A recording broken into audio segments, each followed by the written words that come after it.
So, medyo malapit na tayo sa katotohanan. Alright.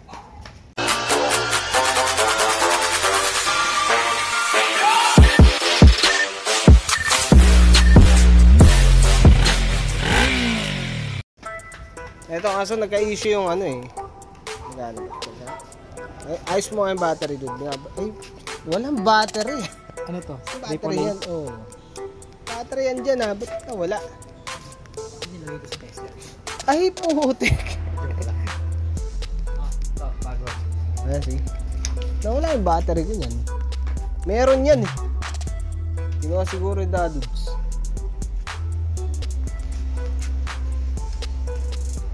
Gamit ko pa yan eh. Pakita lang natin yung ano, situation. Ito kasing isa, hindi naman gumagana pero mainit eh. May something to. Hanip lang. Marunong ah. Ayun, yan. Ayun nga.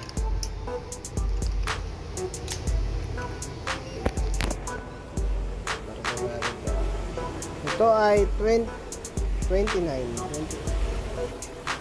Ito ay 31. Ini no, 34.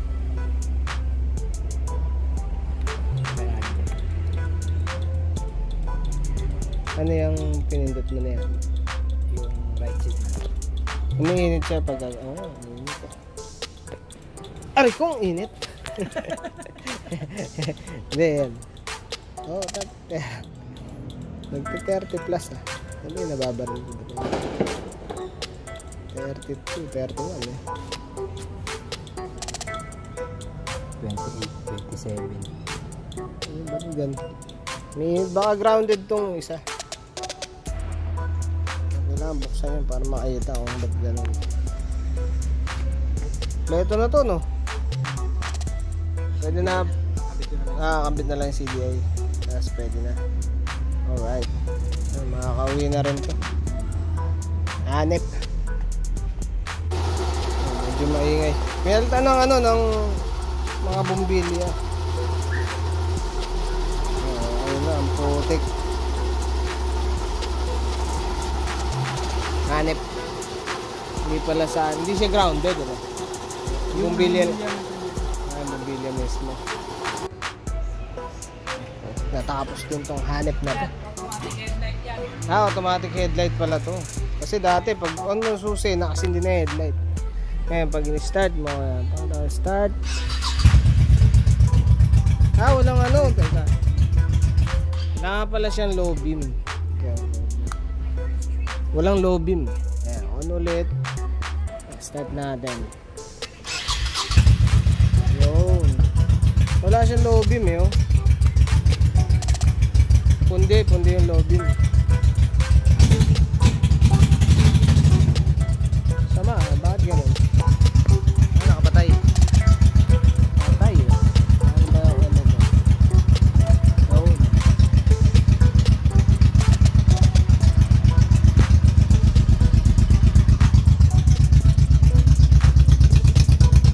Nagano na lahat eh.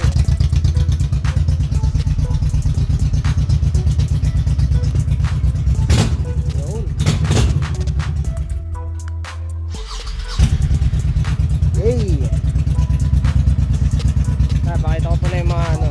Wala siyang busina pala. Signal, ayun, left. Right, alright. Sa likod, left.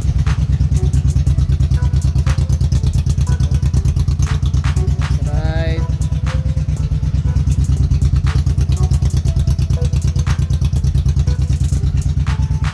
Busina, wala eh. Walang busina eh. Brake light pa pala, brake light.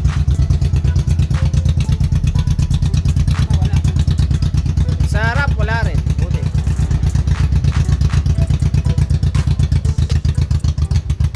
Wala na yatang gas to. Marami ba naman yung ano, tangke? Marami.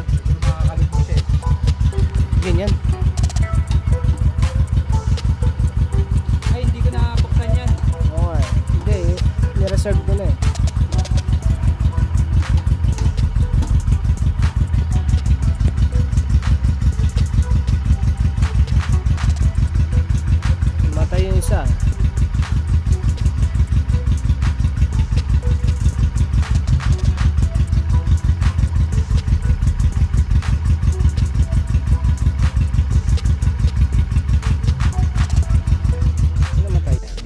ako na itong final video na itong hanip na to. Lalang ya. Ayun pala yung naging problema eh. Yung may hose kasi pa doon galing. Nakalimutan ko ano bang tawag dito sa mga hose na to. Sa Steed meron din yan. So, dito yata mas kita. Yan. Yan yung mga hose na yan. Yan. Papunta yan dun sa dun. Tapos yung isa papunta sa carb.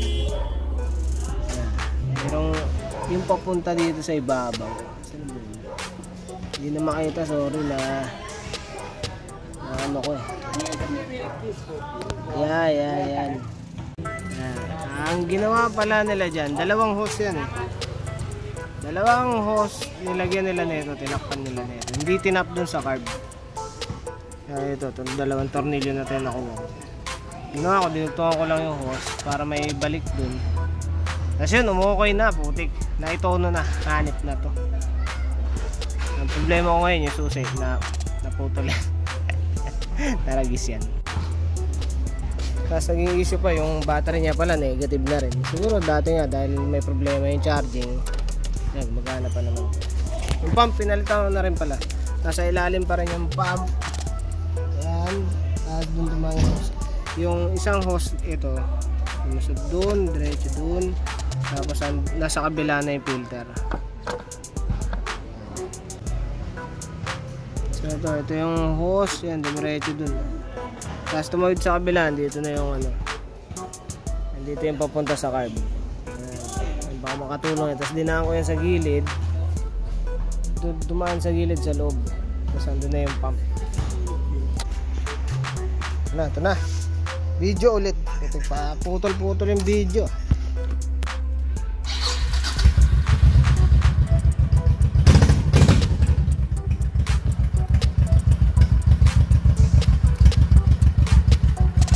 Minor, ba't ganun?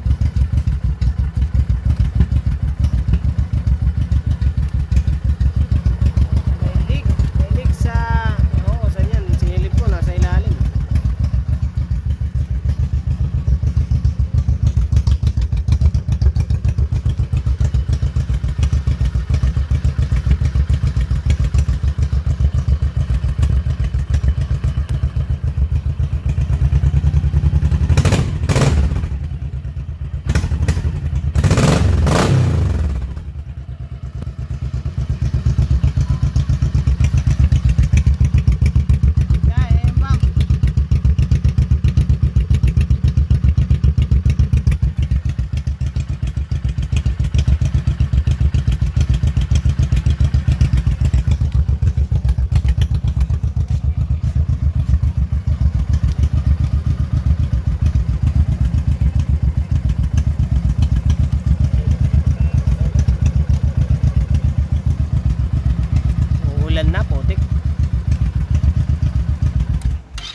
Ayun, nagpalit ako ng mga spark plug. Ito yung spark plug na nilagay. Yung may-ari bumili na ito.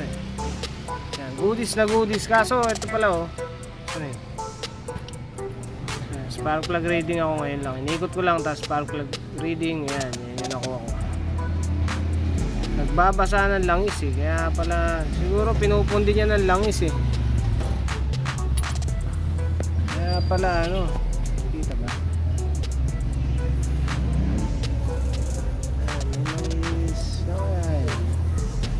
Tuyo naman sa loob eh. Itong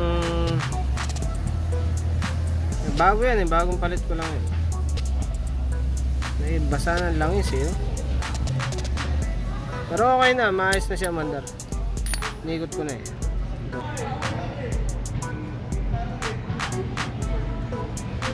Goodies naman eh no.